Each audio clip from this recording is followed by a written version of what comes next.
What is your greatest achievement in business? Well, I don't think much of myself personally, but I've been called a serial entrepreneur countless times by countless press agencies. I'm a wild man who's opened 15 restaurants in 10 years, debt free, through serious dedication to math, Jesus, and a love of fine wine. You've kind of told me the story of how you got to where you are today, but in the bigger picture of, let's say, you in college, early career, businessman, sold the business, how would you kind of describe the key kind of chapters along that journey? Sure. Okay. Well, if we're being completely honest here, first chapter was too much success for my britches. Okay. Chapter 2 was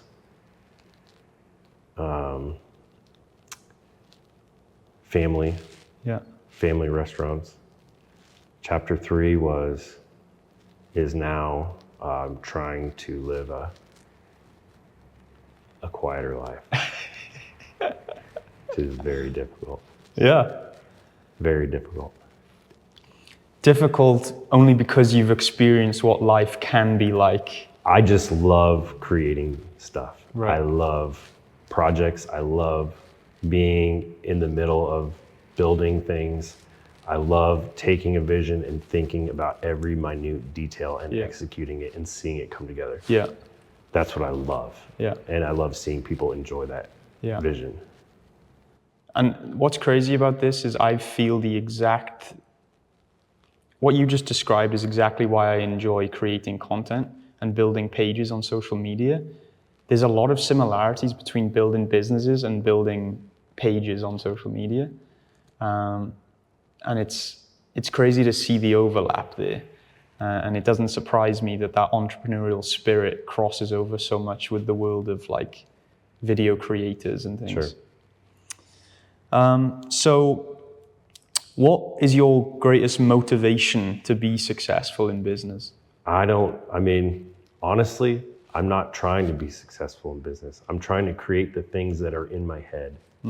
And the only way that I can keep doing that is if people keep coming. So I have to deliver on these things or my crayon fund will dry up and I will not have any crayons to color with. Yeah. So really that's what it's all about. You know, you get a little money, you buy a few things. Those things don't really make you happy at all. Right. If anything, they take away time from the time that you could be doing what you truly love, which is creating things.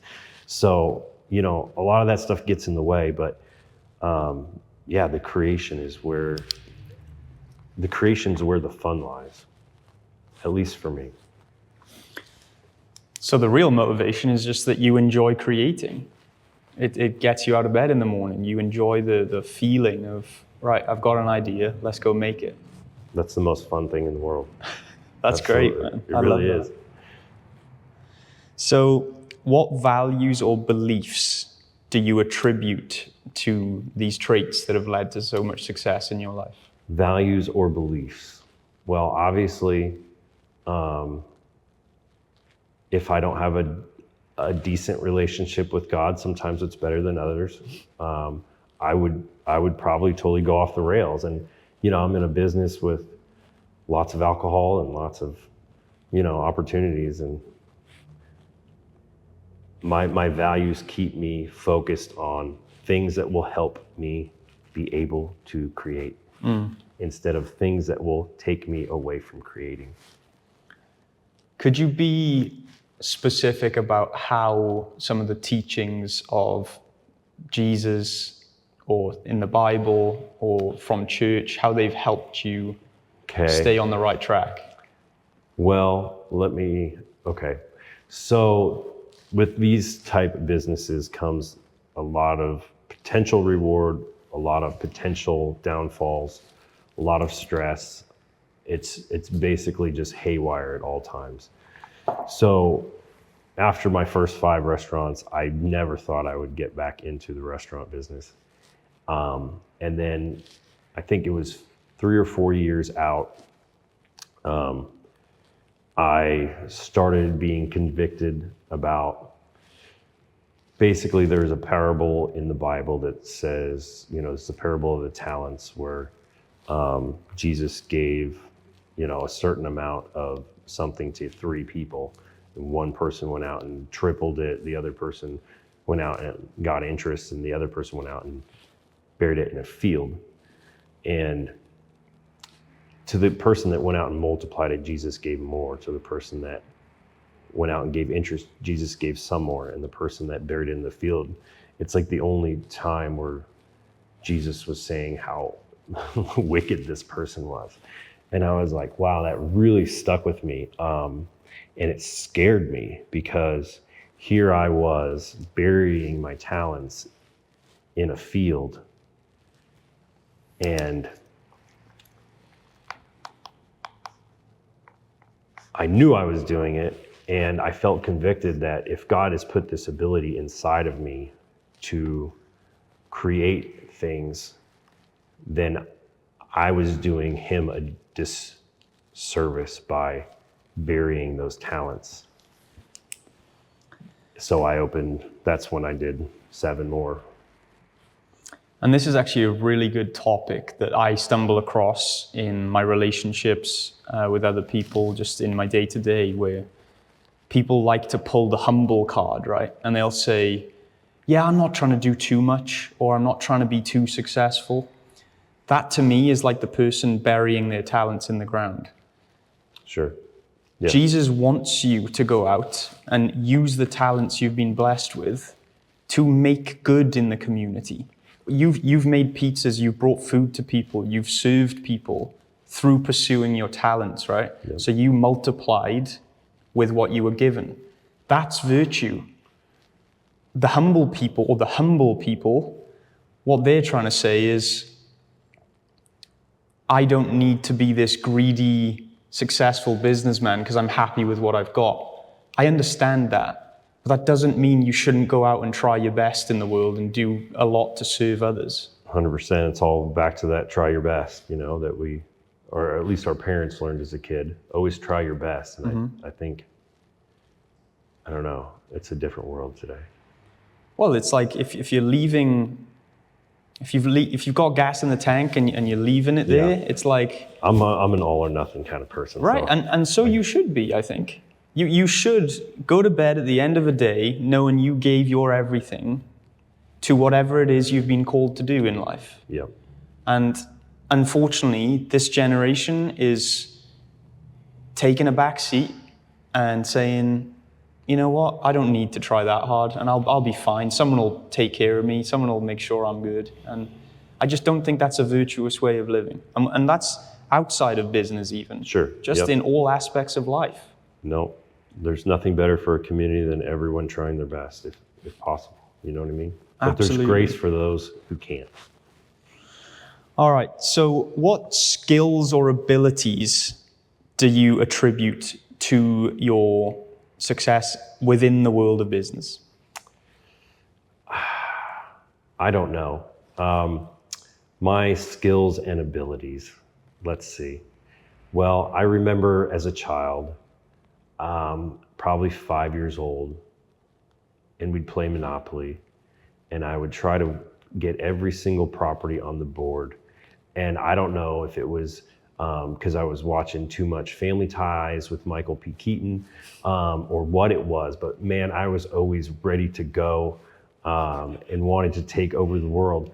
And that's quite frowned upon these days, but it's fun. It's a fun adventure. And to me, I don't know, there's no greater adventure than in what feels like an impossible challenge.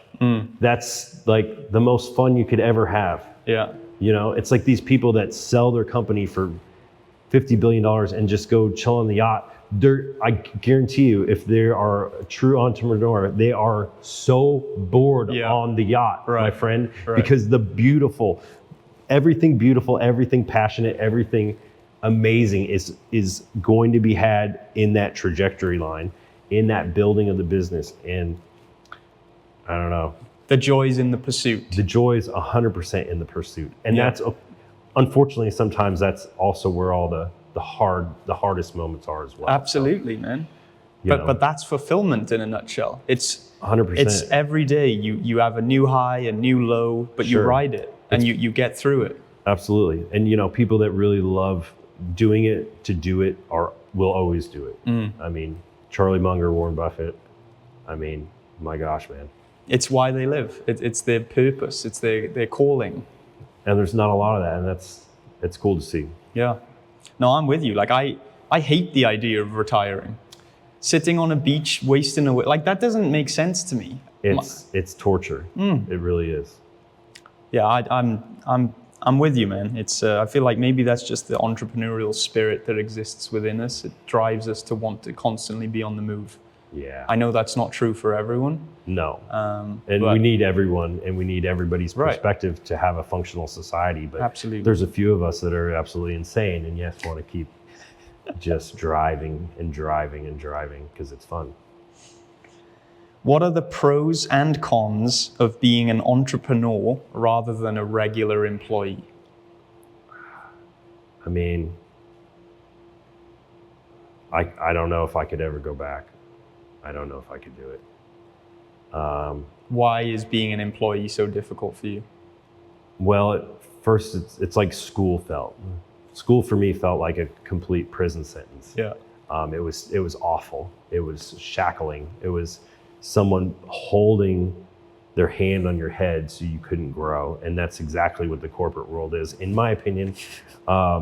Because no one, if you are 100% driven, 100% committed to your mission, no one else will move as fast as you. Yeah. Because that system does not allow for speed. It doesn't allow for efficiency. It's chinking armor all the way up the ladder. And I can't handle that. So I guess you've pointed to there that the pro of being an entrepreneur is you get to escape all of that stuff. It's all on your shoulders. Well, this is the flip side now. What is the direct benefit of being an entrepreneur in your day-to-day? I mean, you're responsible for everything. 100%. But you're never off the clock. Ever. So that's a con. Because you can't just say, right, day's done, go back home now and just enjoy my evening. No. I worked 9 a.m. till 2 in the mornings, cooked every pizza for 64 days in a row of a 500-seat restaurant. Wow. I mean, you do what you got to do.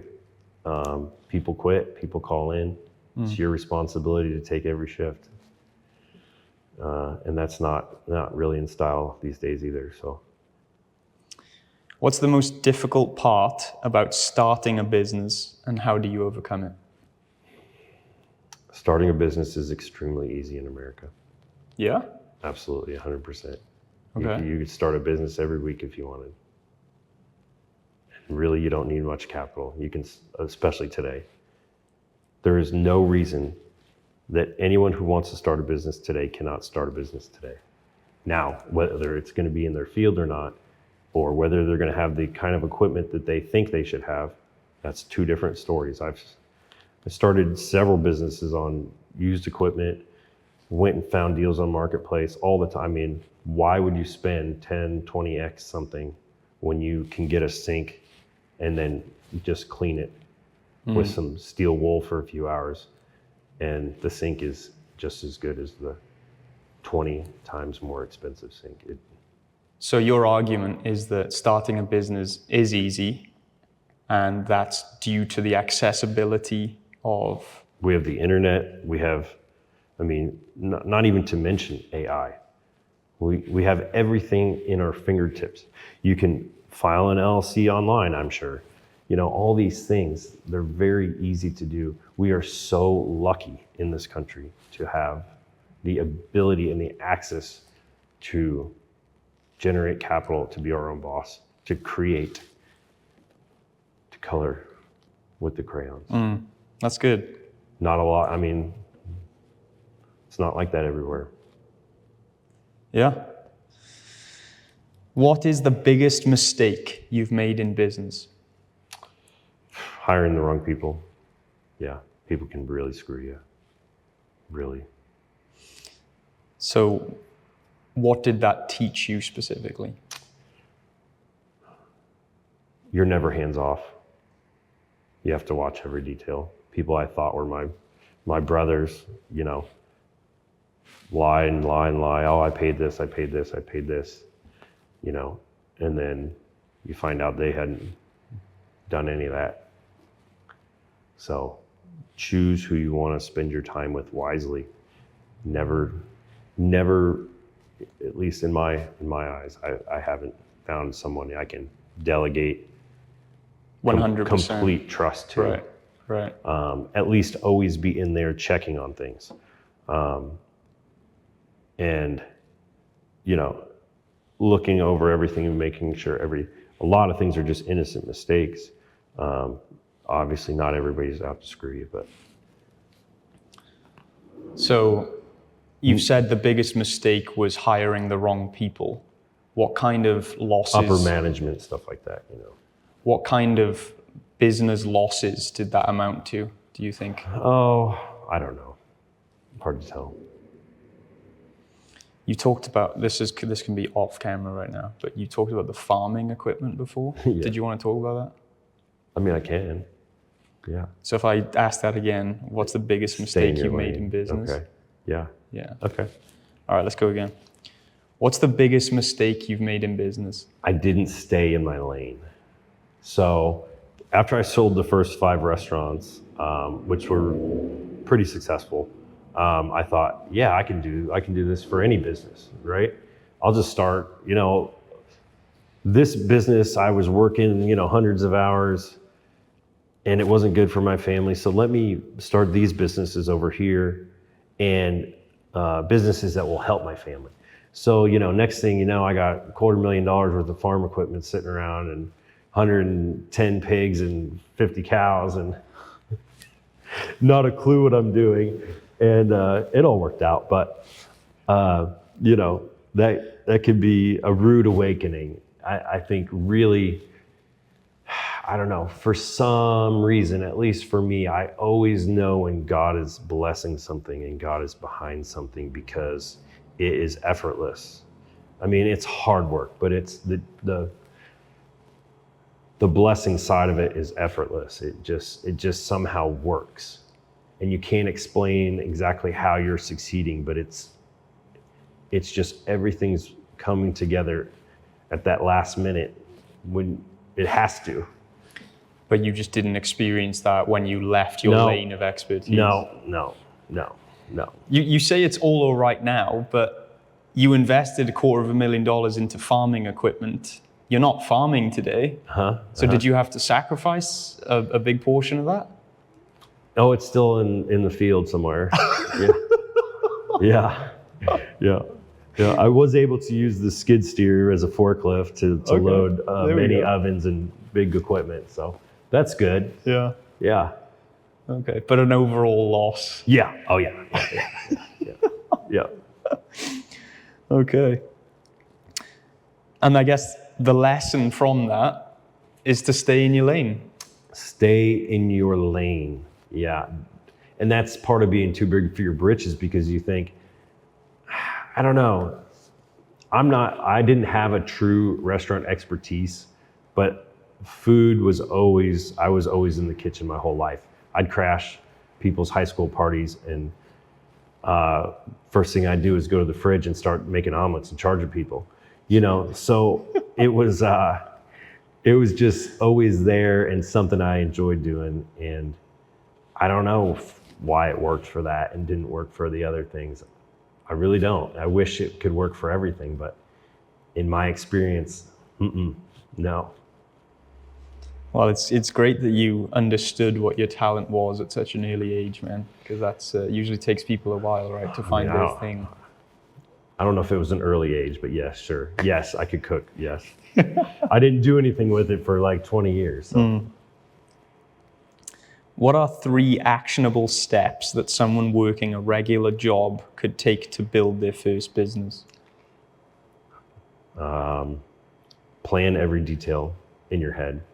You have all the time in the world while you're supposed to be asleep, while you're supposed to be working, to plan every idea out. There's no excuse not to have 100% of every single process and every single obstacle assigned, the remedy, everything in your head, because that is free time. Once you open and you have rent to pay and you have all this stress, you don't have that time. So if you're going to put any capital online, you have to have a complete plan, 100%. And that plan, 40% of it might change the first week you're open, but you have to have it or you're in trouble. You say plan out the idea in your head.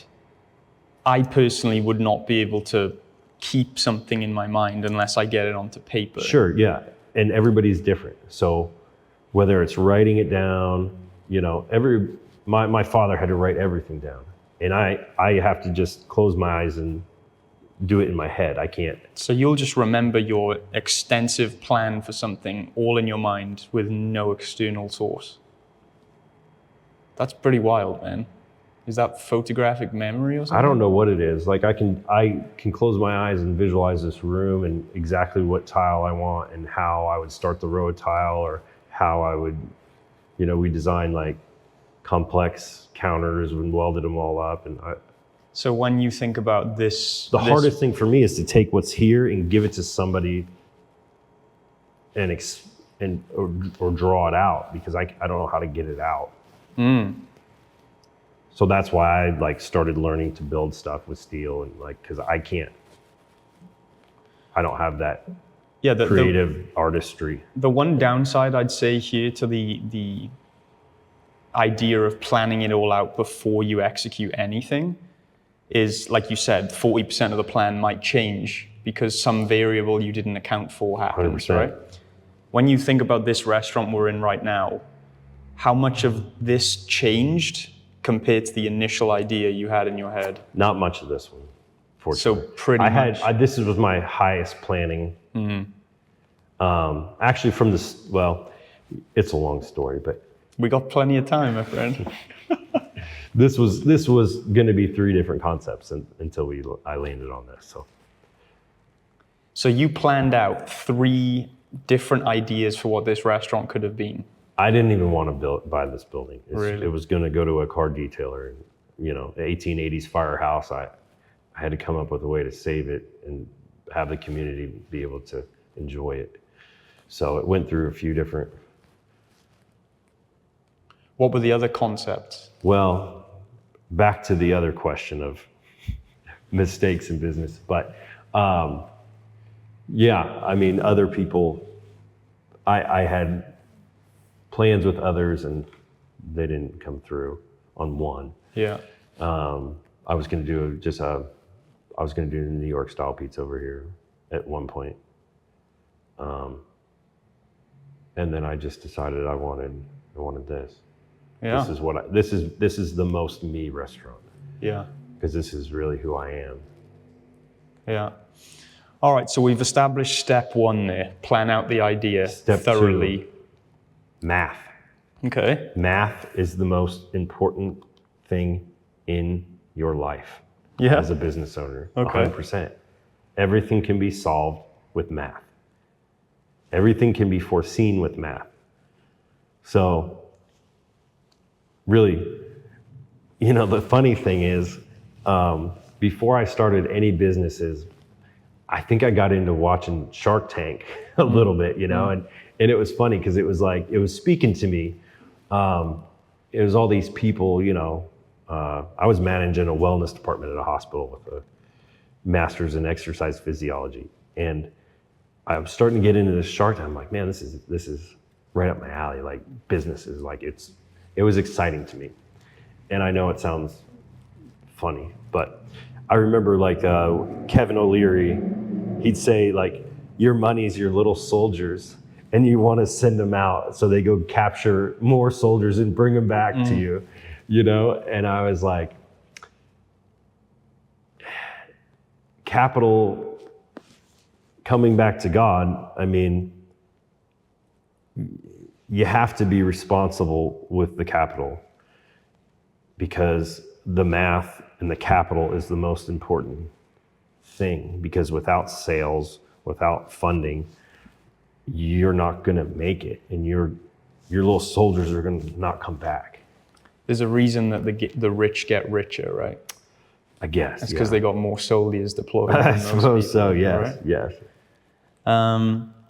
Yeah, that's great for once you've built some kind of wealth. It's kind of exponential, right? Because you start investing, yes, and your money works for you. That's the hope, right?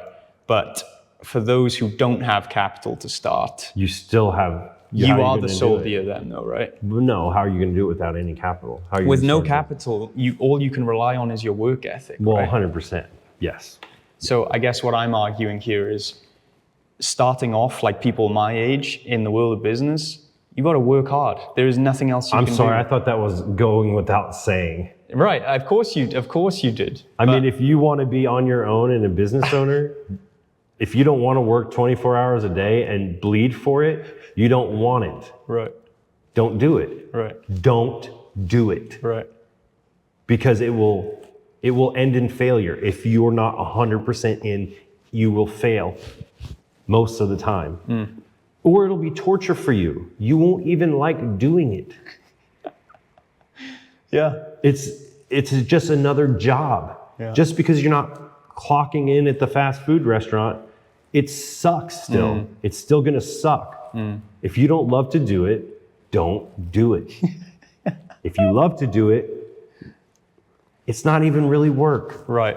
It's fun. That's exactly how I feel when I do this kind of stuff. You know? This kind of stuff is fun for me, even though there are people out there that have a job title which would include podcaster or interviewer or something along the lines of that they just don't want to go to work for. That's crazy. But yeah, man. So we've got step 1, plan out the idea. Step 2, do the math. Actually, I want to elaborate on the math a little bit there. You told me once about this idea of working back from the margins. Yeah. Tell me how important that is and why people don't do it enough. I mean, I don't know if people do it. I don't know what people do and what people don't do. I've read no books on business. I don't know what anybody does in life. I just work. I just stay in my own lane and work. But out of complete fear of failure, I always work backwards from worst case scenario. Right. So I look at worst case scenario. Okay, look, super easy. Hey, what's rent a month? Or, what's the mortgage a month? What's your property taxes? How, all these things you have to know way before. So like this one question, how many people do you need? Okay. How many people do you have to hire? Okay. What's the minimum amount of people you should hire? Okay. So if you don't know that changes everything. That's like a huge multiplier. So if your idea is a breakfast restaurant with all these ingredients, then you need 7 people. If you need 7 people, your worst case scenario is like crazy compared to the person that needs 1 person to run everything. So if just because you have some idea, you have to think every scenario of that idea, or you're going to find yourself in a bad spot. So I always looked at worst case scenario. What's the worst case scenario? How many widgets do I need to sell a day to keep all these lights on, the mortgage paid, this 1 person paid, property, everything. Okay, and then I look at this number and say, okay, this is what I need a day. What do I need to sell this widget for to make 50% profit? Yeah. Because if you're not at least planning for 50% profit, in my opinion, you know, especially in a business with high volatility, Yeah. you know, where you're going, every business I've had, I think I've had months that were 50% lower than other months. Wow. So, you know, just extreme volatility here and there. So you have to leave room on the table for price increases because they happen constantly. You know, we had a 50% price increase on all meat in 2021. And that's terrifying. Actually, it was a 100% price increase. Wow. On a lot of items. So if you don't have a little bit of cushion in there, winter months, you're spending 6x the electricity sometimes, or the gas. Those bills go up and down. Just to have that padding, work yourself backwards, and you can find out how much you have to charge for everything. And once you know how much you have to charge for everything, then you can start going forward again. So the math ultimately helps you prepare for the worst and build this cushion you talk of that basically is your sustainability to move forward with. It's like blood in the body. Right. If you're running and your legs are full of blood, you have to have blood to pull from somewhere else so your legs can keep running. Right. It's very difficult, seasonality, everything. Now, I've had several businesses where it's just worst case scenario, and thank God I built it that way because I was able to last. Yeah. And I was able to pivot, or I was able to last through a lease that I couldn't get out of that was hundreds of thousands of dollars. But you know, we've had a few that, holy crap, you know, home run. All right, so we've got 3 steps so far, 3 actionable steps that someone working we've got 2 so far. On the 3 actionable steps someone working a regular job could take to build their first business. You've said the first is to plan out an idea. The second is to have math so they can prepare for the worst. The third. And the third one? Hire professionals. Don't do your own accounting. Don't do your own LLC. Get a good lawyer. Get a good accountant. The 2 things you never want to skimp on. And insurance.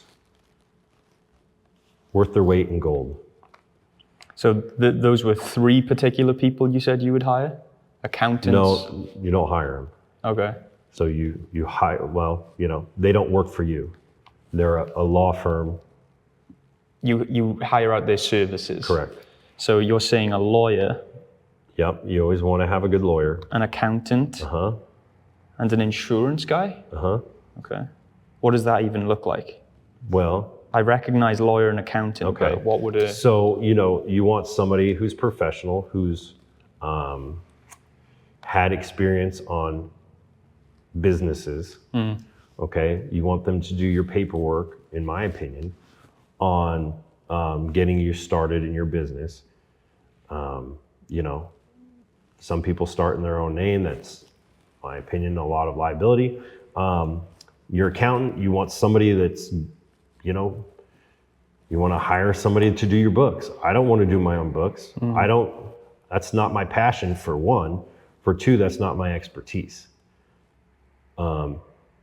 Aside from that, aside from the things that could come up if you don't have a good accountant, I want to cook food. Things that take away my time from cooking food are not good places for me to spend my time. So when I swipe my card on things, somebody else just goes in my account and categorizes all that stuff for the business, and I don't have to do that. So that's important. They also file your, you know, do your payroll and all that stuff. I can't do that. So, and then insurance. We live in a highly litigious society. You have to have insurance, just like a car. You're not going to drive your car without insurance. You shouldn't have a business without insurance. That should go without saying. So where would you go to get these people? Well, I mean, you can network, you can find who other people use. But, you know, really a certified public accountant's gonna, you know, they're going to know what they're doing. And so would you go to like a big brand where, like, for example, there's State Farm Insurance, right? I never skimped on an attorney, or I never skimped in any of those areas. Always the maximum on everything, personally. Really? Correct. So the highest possible service from each of those people you would always go for? Correct. Wow. That's impressive, man. I want every bell and whistle for insurance. I want an accountant that can do everything for me, that I don't have to touch any of that stuff. Yeah. And yeah, I want an attorney who's the best attorney. And these things are obviously expensive, or can be expensive It when you can add them be, up. but it's like a parachute. What kind of parachute do you want? Do you want a parachute that's from the 1980s, that's got a few cigarette burn holes in it, and that's been laying in somebody's backpack? No, I want the best one that gets used all the time, because those are parachute items. Yeah, that's good. So that was really good. You gave me really good detail there on that stuff. So just to summarize for the audience, the 3 actionable steps that someone working a regular job today could take to build their first business. Erik says to plan out the idea thoroughly, do the math so you can prepare for the worst case scenario. And 3rd step is to hire professionals, that being lawyers, accountants, and insurance people. Would you say that covers all the bases in the first 3 main steps? Yeah, and I'm just, without saying, make sure it's what you really want. Right. Because there's so many people I see today that are doing something they don't like for money.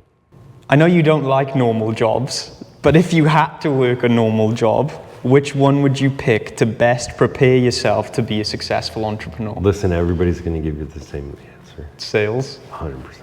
You think I got to scrap this question? Maybe. Every entrepreneur worth their weight in gold is going to tell you sales, because... But you have no background in sales before you became a businessman?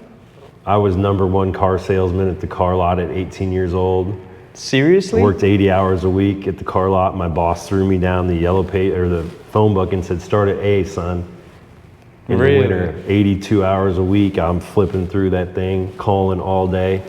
And then I did one day as a telemarketer, and they said, "You've closed more people than it's ever walked through this door."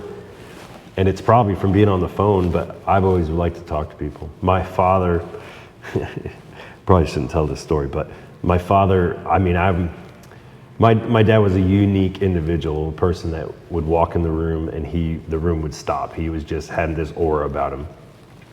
Guy from New York, really well put together. But I didn't play sports as a kid. I didn't hang out with friends as a kid. My father and I, we'd go to a bar every night in New York, and he'd make me sit there and converse with people. No way. My whole life, man. Till I was probably 17. I could not go anywhere. So you learned with to friends. Develop the gift of the gab by pure exposure to that life. I was an adult as a child, for sure. Wow. Which some people would be like, that's crazy, bad, but you can talk to anybody. If you can talk to anybody, if you're in a business that involves people, you'll be okay. Unless you're inauthentic. I'm not working in sales. So am I doing it wrong? You sell yourself everywhere you go, dude. So it's a different kind of sales, I guess. you're selling. That's how you're here, my friend. Okay, that makes me feel... That's how you're in my inner sanctum of peace.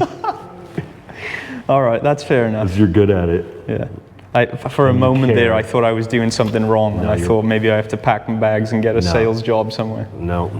Okay, I see what you're saying. So it's not necessarily the role itself, but make sure you're doing a job that requires you to convince others. And I can only speak about my business. I can't tell you what a web developer needs to do to be successful at web development. But I feel like in any business, at least until the robots take over, you being able to talk to people and being able to articulate through any circumstance is going to be so extremely helpful, especially if you have a customer, because customers love, I feel like when a person of passion is involved and they can have some kind of interaction or relationship with that person. Yeah. Okay. All right, so you just said, I think I know what you're going to answer to this next question. But what knowledge or skill set is most valuable in 2024? What knowledge or skill set is most valuable in 2024? What do you think I'm going to say? Being able to talk to people? I think you just said before the robots take over. So I think AI is what you're going to say. I don't know. Here's the deal. Some people are still going to want authenticity. Some people are going to want fast, easy, convenient. You're going to have to, I don't know which way we're going. I think the best thing in 2024 you can do is work your ass off and leave nothing on the table if it's something you love. And that's kind of been the best thing you can do in all years before 2024 and all years right? after. Right, so it doesn't change. Because there's no free lunch. Yeah. Unless your shitcoin went to the moon. But if we were to give some tangible advice to, let's say, a kid in school that's got an entrepreneurial drive and he wants to learn a skill set that's going to take him somewhere, what would you encourage him to do? Knock on doors. Someone will teach you. Literally.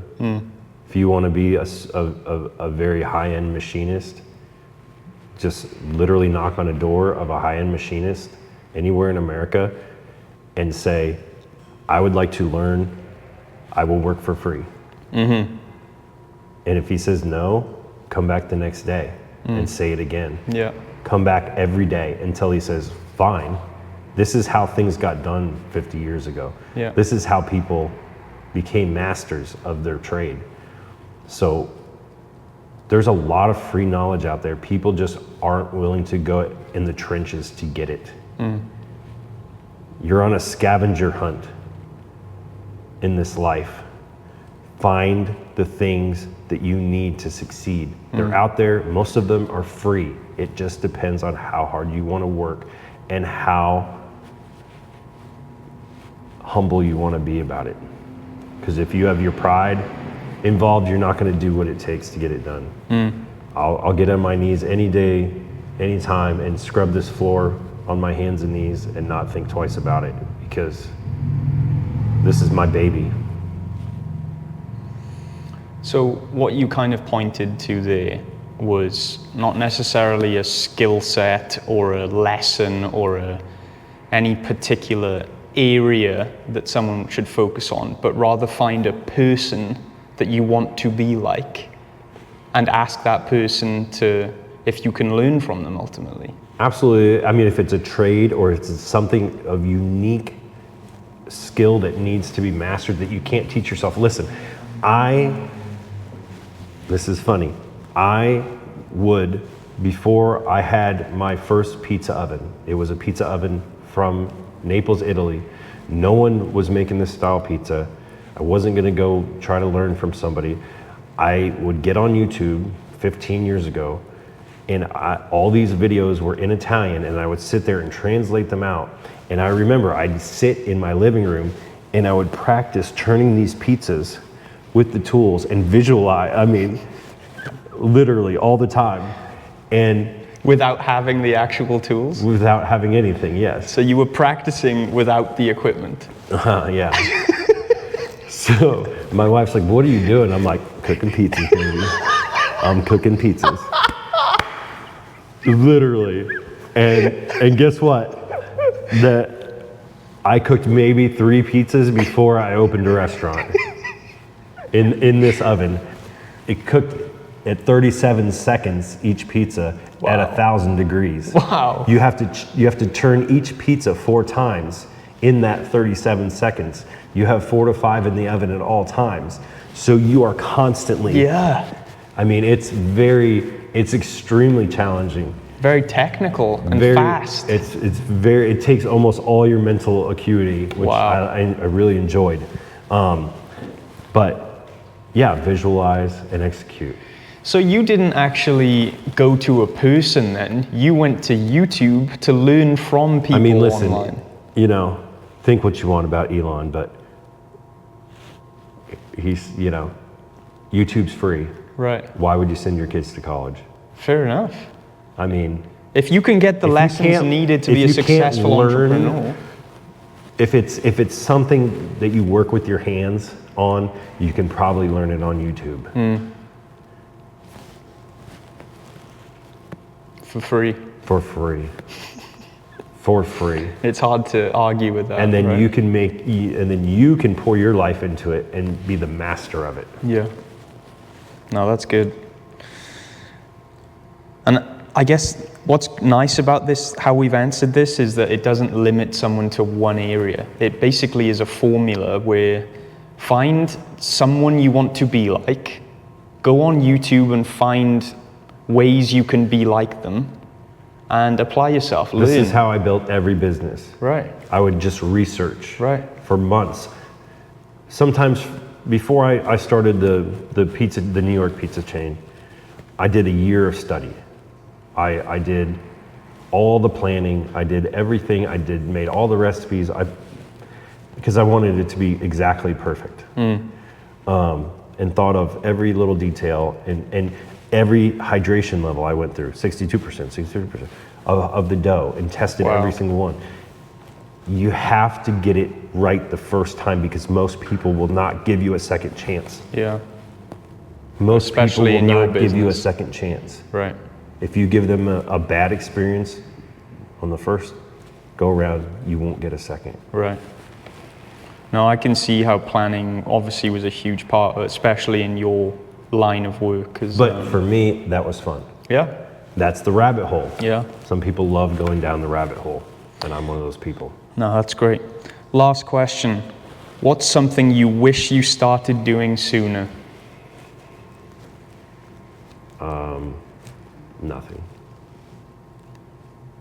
You told me that it was You told me already. Okay, what was it? coming to God. Oh, well, yeah. I mean, of course. Yes, I wish I came to God sooner. Yes, for many reasons. But yeah, I mean, that just, if you're, I mean, this is my faith speaking. So if I don't have some kind of anchor to hold me, you know, into reality, to where this is north, this is south, this is west, this is east, you know, I'm just like a feather Floating through the wind. Yeah, and maybe my ego gets out of control, and I think I can, you know, design computer chips, and I don't even know how to open the computer. So, you know, where I think I can be a farmer, and I'm from New York, you know. So I think this is something I've thought about myself recently, but what my spirituality and faith does is that it properly orients my soul. And a lot of people might say, oh, that's quite wishy-washy, and like, you know, you can't really see or feel or experience what someone's soul is like. But I'd actually argue, no, your soul shines through in every decision you make in life. And so when you talk about this anchoring and this God allowing you to orient yourself so that you're not this floating feather in the wind, but rather a purposeful, driven person who's acting for a good purpose, I feel like that is the foundation that God gives us that enables us to conquer anything in life. He is the rock upon which we can build enormous, great businesses, relationships, you name it. absolutely, and he's alive today, and he's, you know, there, real, not just some fairy tale, at least in my experience. Yeah, I think the stress of business would be almost too much without faith in Absolutely. general. You know, when you have 200 people on a payroll and you have to find out how to pay, you're only so good without faith, it's, Yeah. I don't know, man. I don't know how people could do it. Yeah. Very lucky. We're all blessed, my friend. Yes, sir. All right, that's all I had for you, dude. Cool, Thank you man. so much. Appreciate Absolutely. it.